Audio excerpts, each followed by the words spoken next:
This whole month has been the month of grace. And it's interesting when you try to find articles or backups or anything dealing with grace, it's very convoluted. You know, no one quite has I even looked it up in the dictionary, and I'm like, I can't even use that because it still meant nothing. It's like, what does that mean, you know, that you're surrounded by grace? So it was probably good we had last week off because I was still wrestling with it last week and how to even put it in words for myself for any type of presentation. And then in the middle of all that, I've also been getting together 12 weeks of gratitude that's being presented online. So as a side, if any of you are interested, just give me your email and I will put you down to receive all of that. But in the process of gathering all that information and making meditations and exercises based around gratitude, I realized that in our gratitude, we're expressing that grace that we already have. And it's that we already have. So the gratitude part is recognizing what we already have. You don't have to go searching for it, try to find it, come up with a definition, because it is that essence that wraps you in your existence already. It's like trying to find enlightenment and realizing you have it all the time. It's just when you're going to recognize it or how you're going to recognize it. You know, it's the same thing. And then there's all these beautiful prayers where we wrap ourselves in grace. And I'm like, well, what the heck does that mean? Or how do we express grace? And again, it's recognizing already who you already are and shining that from the place, just like we say every week, of our own understanding. You know, how do we understand how we are made in creation? You know, and you hear you are manifest of the universe, you are star stuff, and all of that is the grace. Is the grace. It's like it's the everything. It's the, which I think is why we can't find a real definition, because it truly is the everything. If you're going to take unconditional love and break it up into little bits of compassion and gratitude and peace and caring and all of that, and you had to make at school where you put the word in the middle and you put all the lines out and you make the graphic design. Well, all of that would be grace in the middle. And then it all shoots from there. So it's not just what we're receiving, it's how we're expressing. And then how do we feel that? How do we feel that sheen of unconditional love that's already wrapped around you? And that's the grace part. So I thought if you wouldn't mind doing a little activity this morning, and you don't have to move from your seat, it's all visualization. But if you take a moment and imagine, what does that grace look like on you? Is it a feeling? Is it a color? I had somebody describe it as a force field to me once. You know, is it light? Is it waves? Is it the air? Is it a hug? How does that feel? How does that look like?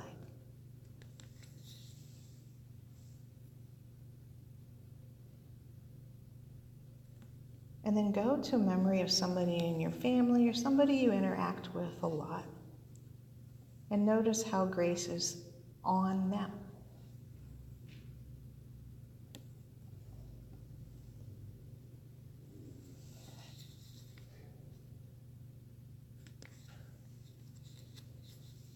And then move out a little farther. Go to a group of people. Maybe you're in the grocery store or at a concert. How does grace look there?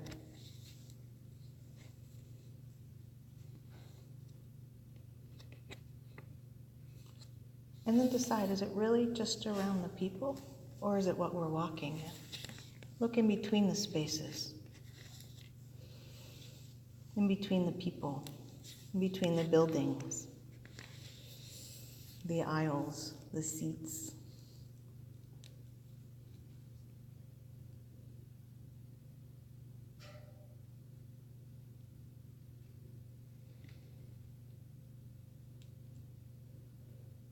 Then go out just a little farther and look at the globe.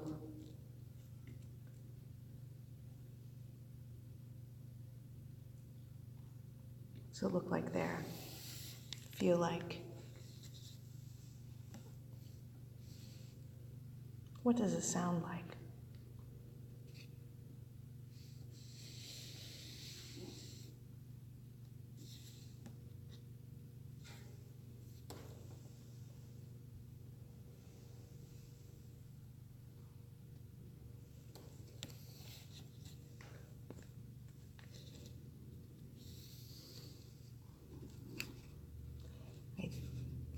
I think, or my guess is,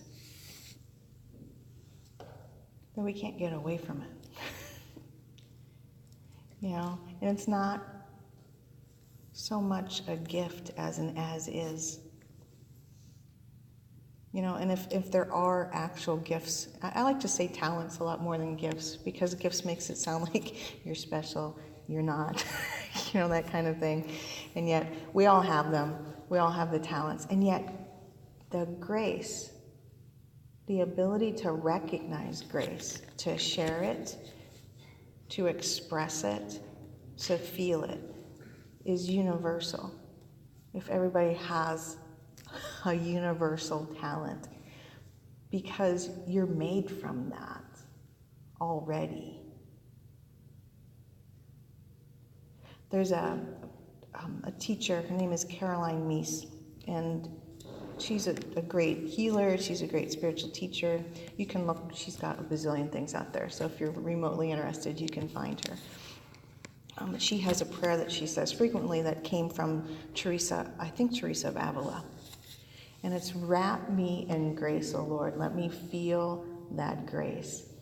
And for her saying, please wrap me in grace, is that embodiment of that little warm blanket being wrapped around you and being snuggled into bed, or in your loving adult's lap when you're itty bitty and nothing can harm you ever. It's that feeling, being wrapped in grace. And then that's the feeling that we really can offer each other. And it seems sometimes it's easier than others. It really, really is easier than others. And yet it's so necessary. It's so necessary. I went to listen to some live music last night, and a girl I don't see very much, but her husband's been going through some cancer treatments, and she just needs to get out once in a while. So I got a little text, are you going to be at the live music event last night? So yeah, I'll be there. She's like, good, I'll be there in 20 minutes. I was like, good, I'll save you a seat, all that. And listening to her, and then she just needed to be, and it's crazy to think that you could sit in a bar with a bunch of smoke listening to live music and have grace be totally present, knowing that that was the exact place for her to be and the exact place for me to be, and just to watch and know that that was perfect, and not to have. Because again, the smoky environment is not my first place to think about going. And yet, when you have people playing in the band, you go to wherever they're at, and it was joyful.